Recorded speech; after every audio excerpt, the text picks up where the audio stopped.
Welcome back to Old School Sports and our OOTP 23 playthrough of the Kansas City Royals. We are at the end of the 2027 season, our sixth year managing the Royals, and we have finally reached the pinnacle with this squad, coming off of a sweep of the World Series against the Atlanta Braves. The final game pretty much as good as it could get. Zach Williman and Chris Bubich combined for a one-hitter as the Royals routed the Braves 11-0 to claim their third World Series championship, and obviously our first as the general manager of this squad. It was a roller coaster season to get here, no doubt, so we're going to review a few of the highlights from the season and then take a deeper dive into exactly who performed and who didn't perform this year as we head into an off season with a lot of decisions to make, but fortunately we'll be making them from a position of strength coming off of a World Series title and hopefully with a even bigger budget for next season than we had this year after all of the additional revenue from the long playoff run. The 2027 season for the Royals got off to a really troubling start when back towards the end of spring training on March 17th, our ace Trevor Rogers, the defending AL Cy Young Award winner, was lost for the entire season with a torn flexor tendon in his elbow.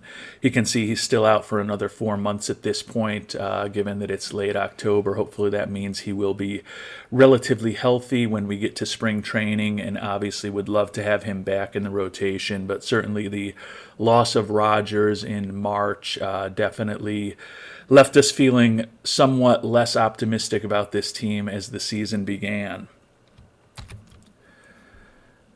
Positively, the Rogers injury ended up being the only real significant injury suffered by our team over the course of the year. You know, we lost people for a few weeks, even up to a month here and there throughout the season, but that was by far the most serious injury that we incurred, and got the season off to a great start. 4-2 in March, 15-10 in April, 18-12 in May.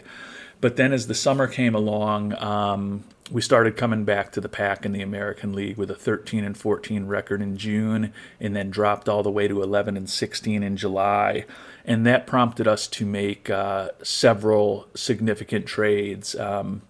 We felt that this year was the year that the window was metaphorically closing with this team, and we were going to be facing a lot of decisions and a lot of changes in the offseason.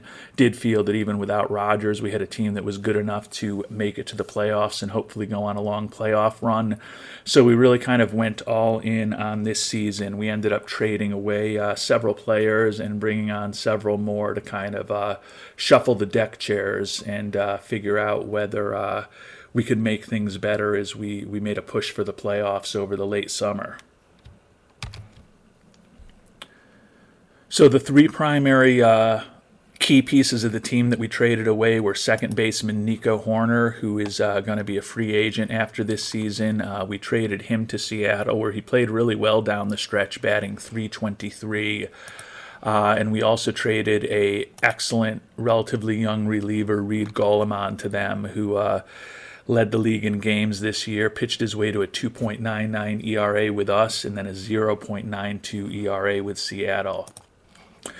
So we traded those two away, and then the other big trade we made was trading away Young-Hoo Lee, the right fielder who we had brought over from Korea a season and a half ago. Had played well for us. You can see he ended up leading the league in doubles this year, hit .333 for the Angels after we traded him away, but felt that the contract that we signed him to at $17.5 million a year for 5 years was going to get a little unwieldy given the financial realities facing the Royals. The other reason we were able to trade him away, along with Horner, Goleman, and a few kind of minor league prospects, less important players, and our longtime defensive ace, Melvin Moreno, was also traded away. But we could trade away Lee because in the original trade of Horner and Goleman, we decided to rent Julio Rodriguez for 1 year, or actually just for 2+ months from the Seattle Mariners. Definitely an upgrade to Lee in our right field spot as far as the offense, which is obviously primarily what we're concerned about. He is going to be a free agent now, looking for somewhere in the neighborhood of about $35 million last time I checked. Yeah, $35.6 million for 9 years. That will clearly be out of our price range, but he joined the team and he helped us win a World Series, and he actually won the World Series MVP award, so still a great add from my perspective for him. The other two key acquisitions that we made were getting the right-handed starting pitcher Zack Disenzo from the Red Sox. Doesn't have great stamina, only pitched 49 2/3 innings over 11 starts for us. Did go 3-1 with a 3.44 ERA, and similar to Mr. Rodriguez, he had a huge role picking up the win in Game 4 of the World Series, with allowing just one hit over 6+ innings pitched for Willimon, so he was a big acquisition. And then the final major move that we made was picking up Trevor Story as a rental to replace Horner as our second baseman for this season. And he did a pretty nice job with us with 8 homers and a .294 batting average in 45 games. And also is obviously a key member of the team that ended up winning the World Series. So made those big trades. And they did help us turn the season around. We played better down the stretch, going 15-12 in August and 12-8 in September. And the American League was so competitive that we really needed every bit of those wins down the stretch. You can see we ended up winning the AL Central by 3 games, tied with the Astros for the second best record in the American League at 88-74, and then there were 4 wild card teams from the AL East, all between 91 and 87 wins. So a lot of parity at the top of the American League this season, but it definitely seemed to help toughen us up for the playoffs. And when we did finally get into those playoffs, the Royals were pretty successful. A 3-0 sweep over the Yankees in the ALDS. Bobby Whitt Jr. with the MVP award there. Then a epic battle with the Red Sox. Ultimately took the series 4-3, but were down 3-2 heading home. Took the last 2 games of the series in Kansas City, winning both with shutouts, actually, outscoring the Red Sox 5-0 over those 2 games to get into the World Series. Red Sox player actually won Series MVP for the ALCS, given how close it was. And then moved on to the World Series, where, as we've talked about, a 4-0 sweep over the Atlanta Braves, and the rental Julio Rodriguez getting the Most Valuable Player award. Looking at the full season expanded standings, the thing that really stands out was how much our 88-74 record underperformed our expectations. Our run differential was 202 in the positive direction, so our Pythagorean differential was -15. That's the biggest that I remember experiencing in OOTP. So really, on paper, we should have had closer to a 103-59 record. We're definitely a better team than the 88-74 indicated, and fortunately for us, that seemed to pay off in the playoffs, where we went on a really good run and ultimately earned a ring for everyone on our team. The other real interesting thing about the regular season was just a absolutely dreadful 13-31 record in one-run games. Almost impossible to think that a team this good could be 18 games below 500 in one-run games. Was clearly the worst record in baseball in one-run games during the regular season. Obviously, that contributed to the surprisingly negative Pythagorean differential, but obviously we were able to make up for that in the playoffs, so all is well that ends well. In taking a look at some of the key team statistics, we did end up third in the American League in runs scored. Generally had a average to slightly above average offensive team, third in batting average, only ninth in OBP, but still got to 5th on OPS with a pretty good slugging percentage. 3rd in batter WAR, 6th in WOBA, 2nd in the league in hits, 4th in extra base hits, 7th in home runs, which is pretty good for this run of the Royals. We did not walk all that much, but we also did not strike out that much. Led the league in stolen bases, although we were not particularly efficient at all at base running. And then the pitching staff was just exceptional. Led the league in ERA, starters ERA, bullpen ERA of a glittering 2.76, fewest runs allowed in baseball, highest pitcher WAR, fewest hits allowed, lowest opponent batting average. We were only 4th in BABIP, but 1st in home runs allowed, only 4th in walks, but 1st in strikeouts, and then a good defense also, 5th in defensive efficiency and 1st in zone rating. So a fantastic pitching staff and a good to very good offense, obviously combined for a lot of wins, and in the case of the Royals this year, helped us win it all. And taking a look at our offense, it was pretty well balanced. You can see we had only one player with a WAR above 3.1, and that was Sal Frelick, our left fielder. Ended up winning the American League batting title, hitting .323. 36 steals, were 2nd in the American League behind teammate Julio Rodriguez after leading the league a year ago. OPS plus of 132 for the year off of his 848 OPS. Also a 132 WRC plus and a 4.4 WAR. He is a fragile player, so we try to keep him out of the lineup when he's banged up. He did miss some time this season, played only 115 games, at least started only 115 games, and he started just 116 games in his first season with Kansas City in 2026. So we are going to be trying to keep Mr. Frelick as healthy as possible. You can see his contract expected to increase to about $7.5 million next year. So we're going to have some decisions to make with him through arbitration, but clearly a key contributor to the team, not just in the regular season, but throughout the playoffs. 2nd on the team in WAR was AL Division Series MVP Bobby Whitt Jr. A solid season for the longtime Royals third baseman, now in his 6th year with us. We brought him up very early in the beginning of this playthrough back in the 2022 season, and he has been a staple for us ever since.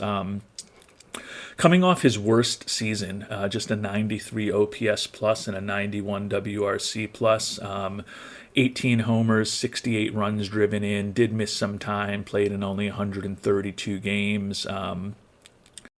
Not quite as many extra base hits as in the past, and also not quite as proficient on the base paths, although he was 3rd in the league in stolen bases behind teammates Rodriguez and Frelick. But hopefully he will bounce back next year with a OPS well over 800 after that disappointing 708 OPS plus this year. He also only walked 33 times. His eye indicates he should be league average, if maybe not a little better in terms of his eye and his plate discipline. So I think it was just one of those seasons for Bobby Whitt Jr., a respectable season, but certainly not what we expect from him. We still have him signed up for 3 more years at $13 million a year with the contract that we signed him to early in his career. That did have one very big front-loaded season and then a player option for him in 2031 at $27 million. So he will still be a core member of this team going forward. I think the big question is with a team option coming up on shortstop Nicky Lopez, whether there's potential that Bobby Whitt Jr. may pivot from third base to shortstop for at least one season. Doesn't have optimal range to be a shortstop, but could certainly play there in a pinch for us. As I mentioned, we've got some big decisions to make on Lopez this offseason, but one thing we know for sure is that Whitt will be somewhere playing in our infield and somewhere batting in the top to middle of our lineup when the 2028 season comes around. Catcher MJ Melendez was also a part of that 2022 rookie class with Bobby Whitt Jr. Another good, solid season from him. Great personality, solid defensive catcher. 18 homers and 60 ribbies and 450 at-bats. Pretty healthy, playing 125 games, 124 of them starts for us this year. Batting average dipped to 249, but his OPS plus was still 107, same as his WRC plus, and put up a 2.9 WAR on the season. He is heading into his final arbitration eligible year, expected to make about $11 million. So we'll have to see if we might want to think about signing him to a longer deal and whether he is amenable to that or not. And then Peyton Williams, a young first baseman, finally got into the lineup on a very regular basis this year with the departure of longtime first baseman Nick Pratto, 537 at-bats, and he banged out 49 home runs, drove in 112, hit 253. All of that added up to an 883 OPS, good for a 137 OPS plus, and a 2.7 WAR. In the case of Williams, he is a negative defensive player, pretty bad as a first baseman, also a pretty mediocre left fielder. So he does play a lot of DH for us, but with some injuries this year, got a little more action at first base, starting 36 games for us there when Zack Disenzo ended up being banged up. So big offensive season from Peyton Williams, and we will deal with his mediocre defense as long as he keeps hitting like he did this season. Nicky Lopez, I mentioned we've got a big decision to make on him. He is heading into a team option that we will have to decide whether or not to exercise at $12 million for this upcoming season. Still a very good defensive shortstop, a very popular fan favorite, but his batting average slipped this year to 248, 3 home runs, 86 OPS plus, 87 WRC plus. Still ended up putting up a 2.5 WAR, largely driven by his good defense, but going to be an interesting decision. And given how important pitching is to us, we want to make sure that we do have an excellent defensive shortstop. And given that, this team, we expect to still be competitive next year, even though we're going to be making some changes this offseason, there is an argument to run him back for one more season as a excellent defensive shortstop for us, but we're going to have to decide on that in relatively short order. But certainly was an important part of what this team has done over the past few years. We talked about Nico Horner, who we traded away.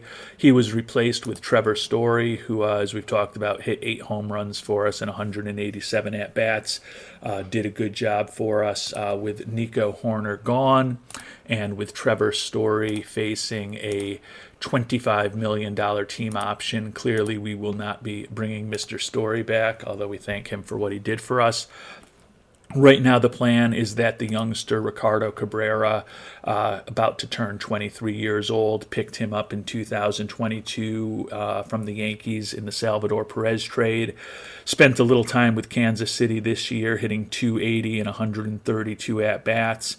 He hit 294 in Omaha across 313 at-bats, so really nothing more for him to prove in AAA.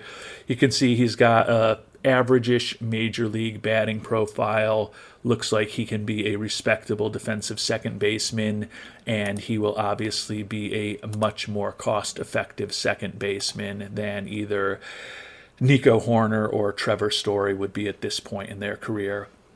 Mentioned that we swapped out Young-Hoo Lee for Julio Rodriguez, who ended up winning the World Series MVP award and really did everything we hoped that he would in terms of bolstering our offense down the stretch. Rodriguez hit 15 home runs and drove in 43 in 50 games with the Royals.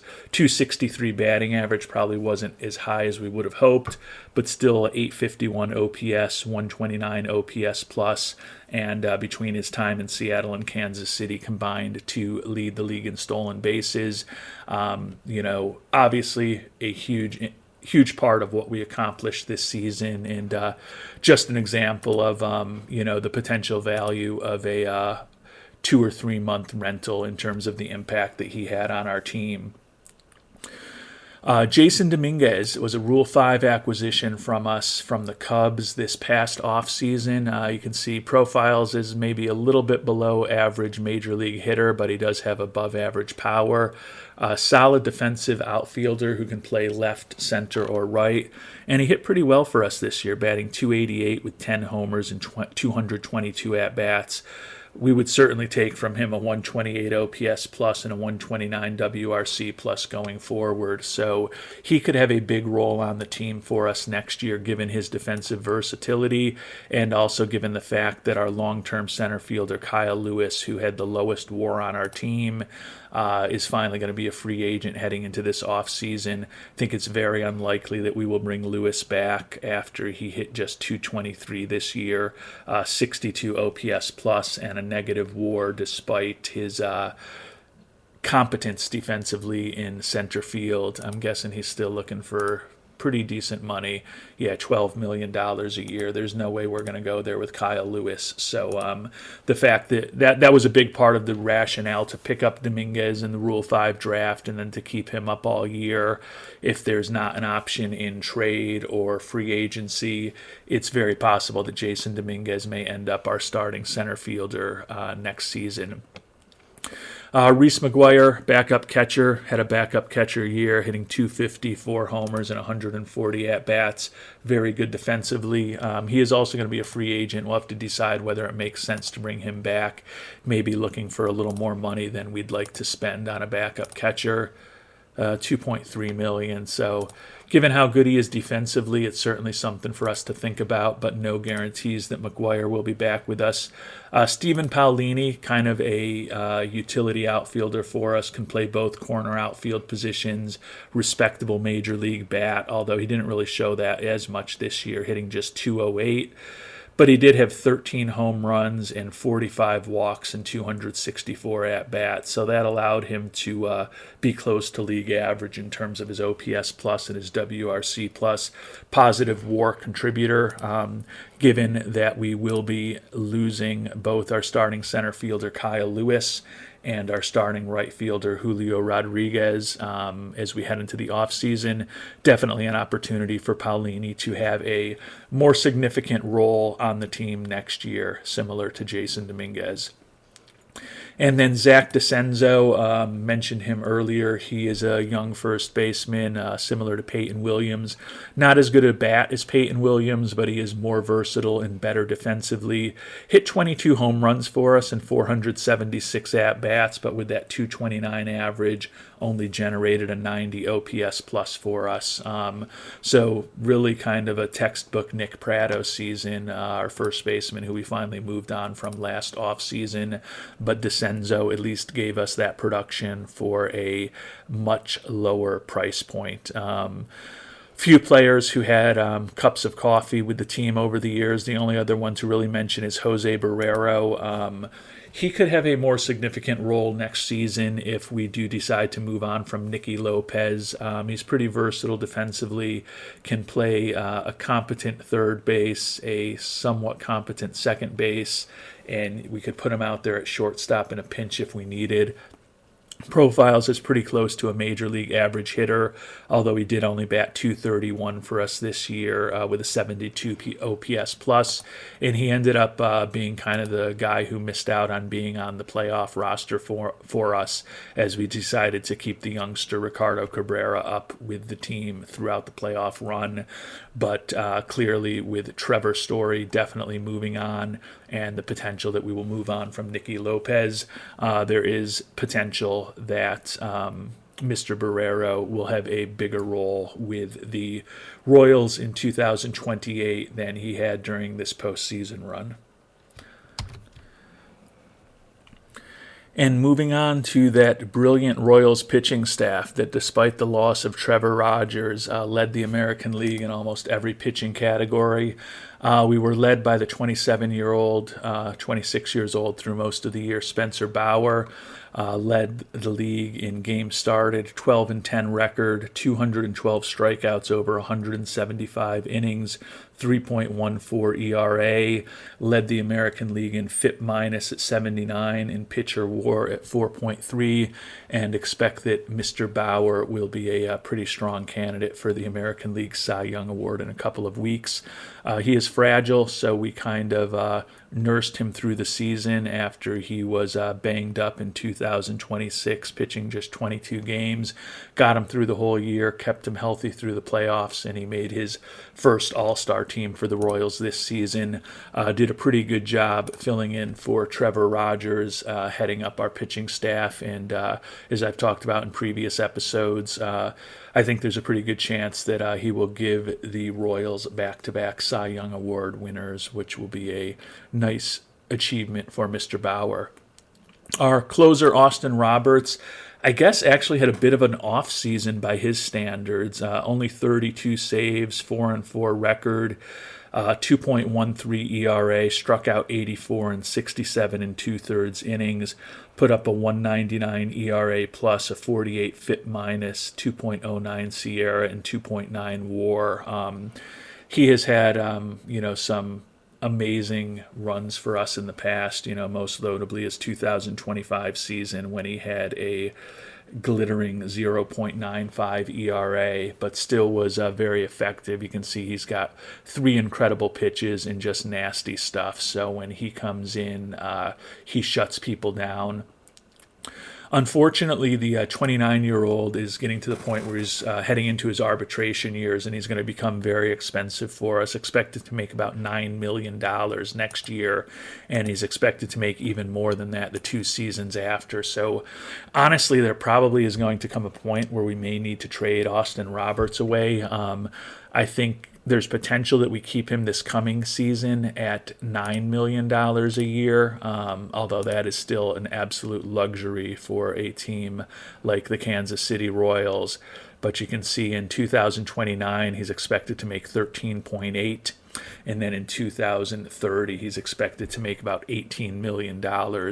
Those are just numbers that the Royals can't afford for somebody that's going to be pitching 60, 80, best case scenario, 100 innings a season for us. So we're going to have a big decision to make on him. Fortunately, he's probably got a decent amount of trade value, so if we do have to move on from him, hopefully it gives us an opportunity to eventually add someone who can either help us immediately at the major league level or bolster our minor league system. Ricky Vernasco, another starter, another youngish starter, turned 29 just a few days ago. First full year in the majors, went 13-7, struck out 161 over 159 innings, 3.51 ERA, good for a 1.21 ERA plus, and put up a 90 FIP minus. So a nice season for Vernasco. Our concern about him has always been his control is a little bit below average. He walked 72 batters in 159 innings. As long as he keeps those walks to less than a walk every 2 innings, I think he can continue to be a pretty productive major league starter for us. Caleb Lagerwell, another key starter for us, went 13-4 this year with a 3.74 ERA. We made a trade. He was originally a prospect in our system. We traded him to Miami to pick up Trevor Rogers several seasons ago. He came up with Miami, and then we decided we needed to bring him back. So we made a big trade to bring him back a couple seasons ago. And you can see we signed him to a longish-term contract that I think he will definitely be a pretty good bargain for us, even though we bought out, he's only a 3-year, 143-day of major league service, so we bought out 3 arbitration years as well as his first 2 free agency years, and then he's got a player option at $18 million for that 3rd year that would have been free agency, but feel pretty good about the contract that we signed Lagerwell to and his performance with us. So definitely feeling that between Spencer Bauer, Ricky Vernasco, Caleb Lagerwell, the return of Trevor Rogers, and then Zach Williman, who we picked up in trade and is also arbitration eligible, expected to make about $4.5 million. As I've talked about, doesn't have the best stamina for a potential starter, but he has been pretty effective in that role and obviously was dominant in the World Series clinching victory earlier today.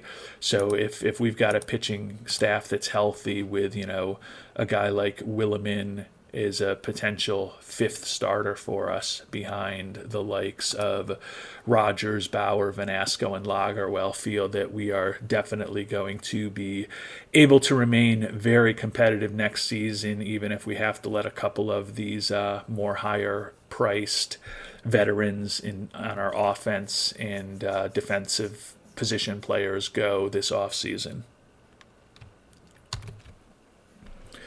And Mackenzie Gore is another player who has potential to start for us. He has been in and out of the bullpen and the rotation for the last few years from us, and ended up actually being on and off of the playoff roster for us, which just shows how good our pitching staff has been. He pitched really well for us this year, ended up taking over as our fifth starter midway through the season, and had a 5-5 record with a 2.45 ERA. Got hurt late and was not overwhelming in his rehab stint in Omaha. Did get a little action pitching in the postseason, but ended up being off of the roster, surprisingly, perhaps, for the World Series. But he will likely play a significant role for us going forward, probably along with Hayden Wisniewski. Those are the two guys that will potentially be filling in if we have any injuries to the five starting pitchers we've mentioned before. While we're talking about Wisniewski, you can see he was a starter for pretty much this whole year with the injury to Trevor Rogers and other guys getting banged up. Was respectable, 8-6 record, 3.44 ERA, put up a 1.7 pitcher WAR. He was an all-star for us back in 2026, along with Ricardo Cabrera, who we've been talking about. Wisniewski is the other key piece that we had picked up from the Yankees in that Salvador Perez trade right at the beginning of this playthrough, when we made some moves that we hoped would help the team for the long term. And in the case of adding Wisniewski and Cabrera, I think they definitely have. Mentioned that we traded away Reed Goleman to help bring on the big transition that the team went through in July when we kind of shook a lot of things up. Unfortunately, had to let him go. He is an outstanding relief pitcher. Hurts that we won't have him, but we won the World Series, and that's what it's all about. Will Goebel had a nice year for us out of the bullpen and actually also started 3 games, 3.36 ERA, 6-1 record, and 3 saves over 112 1/3 innings pitched. He is still a very cost-effective arm in the bullpen. RJ Dabowicz, another, at this point, longtime bullpen arm for these Royals. 2-time All-Star at this point, each of the last 2 seasons. Struck out 99 and 86 2/3 innings with a 2.80 ERA, good for a 151 ERA plus, and put up a 78 FIP minus. So another very valuable arm for us out of the bullpen. Aaron Ashby also meets that definition.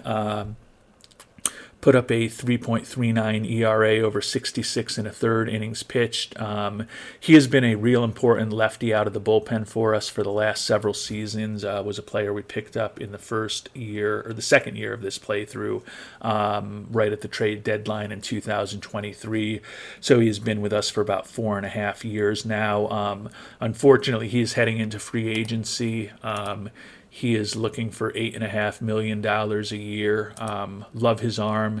He also made an all-star team for the first time this year. But especially if we do decide to be spending about that much money on our closer, Austin Roberts, I think it's going to be probably too far a stretch for the Royals to be spending $8 to $9 million on multiple relievers, which probably means that we're moving on from Aaron Ashby. JT Ginn another player headed into free agency that we may be moving on for. Picked him up before the season, had big expectations for him. He started as a member of our rotation and was just disastrous in those first 7 starts of the year, so we ended up moving him into the bullpen. He ended up pitching over 100 innings for us with a 4.65 ERA, so 91 ERA plus, a little below average, 92 FIP minus, a bit above average. Ended up putting up a 1.1 WAR for us. So he was respectable, but ultimately we decided that the likes of Wisniewski and Gore were more what we wanted in the rotation than him. He's looking for over $10 million a year. I do like the fact that he has enough stamina to start, but hard to imagine that Ginn will be back with us next year. So between Aaron Ashby and JT Ginn, definitely some talent that we'll be losing on this pitching staff as we head into the offseason. Nick Anderson also fits that profile also. He is also headed into free agency, 37 years old. Had a nice year for us, 2.29 ERA over 66 2/3 innings. But he is also looking for over $10 million a year. So you can see with these pretty expensive middle relievers, we're going to be moving on from most, if not all of them, this offseason. Scott Kobos has been a lefty specialist, now 30 years old, but a lefty specialist for us the past few years. Put up a really nice 1.87 ERA in 53 innings for us this year. He will likely be back as he's not expected to be making too much next year. Already talked about Williman, who will hopefully be a member of our rotation next year. One of the trades we made down the stretch, we also brought back Chris Bubich, longtime Royal, who we let go about a season and a half ago. Has kind of bounced around since then, but did a good job for us with a 2.63 ERA in 37 2/3 innings and some big playoff performances for the 2024 All-Star. So he may be back with us next year. And then Alex Reyes, out with a herniated disc for 1 week. He was a player that we picked up from the Angels in the Lee trade. Didn't have much of an impact for us, pitching just 8 innings. He is wrecked physically, also headed to free agency, and looking for close to $5 million a year. I think it's pretty unlikely that Reyes is going to be back. So while with Trevor Rogers coming back, feel pretty confident in a Rogers, Bauer, Vernasco, Lagerwell, and Williman as our 5 starters, with the likes of Mackenzie Gore and Hayden Wisniewski likely around as potential 5th starters, swing starters, long relievers. Feel that our frontline rotation still should be as good as anyone in baseball next year if everyone's healthy, but with the potential losses of Ashby, Ginn, Anderson, Reyes, and potentially even others, the bullpen's going to look a little different next year, but I think we will still be able to hopefully piece together a productive bullpen to support our starting rotation. So that is a summary of how everyone performed over the course of this season. Taking a look at the financial situation, was obviously a good year for the Royals finance-wise. Expected that we will end up with a profit of over $12.6 million for the year and a total balance approaching $20 million. That was largely driven by the $17 million in playoff revenue from the long playoff run to the World Series. Given, we're 6 years into this playthrough, 5 straight winning seasons, we have consistently been kind of improving attendance to where we're practically sold out for each of the last 3 years, and that has enabled us to pretty consistently improve the budget. Started at $142 million, and it's grown to $192 million as of this season. So on average, it's been going up $10 million a year. I don't know that we're going to get that significant of a bump, but clearly if we can get the full budget up to about $200 million for this upcoming season, That will enable us to probably push payroll up to about 140 million. You can see when we look at potential payroll for 2028, right now we're at 146 million. But as I've talked about, we're going to not be paying $25 million to Trevor Story, which will take us right down below where we need to be. And there's still potential that we decide to move on from Nicky Lopez, and even some of the more expensive arbitration eligible players could potentially be looking to move on from some of those or sign them to longer term contracts where maybe we don't have quite as big a hit this upcoming season. But a lot of decisions to make on arbitration. We talked about Austin Roberts being up to $9 million. Peyton Williams going to be at around 4.8 million potentially. Spencer Bauer 5.3. Zach Millen 4.6. RJ Dabowicz 2.5. Hayden Wisniewski 6.3. Sal Frelick 7.5. And then MJ Melendez around $11 million. So we've got a lot of variability in what our compensation is going to look like next year if we're able to buy out some arbitration and free agency years from some of those players, perhaps sign them to one-year deals for a little less than what they're looking for. And then particularly in the case of our closer, who's going to become very expensive, do we think about trading away Austin Roberts before next season, or do we try to get one more year out of him for, maybe $8.5 million before we probably have to move on from him, despite his fantastic performance on the field? So a lot of interesting decisions to make on that front. We'll find out very shortly what our budget looks like, but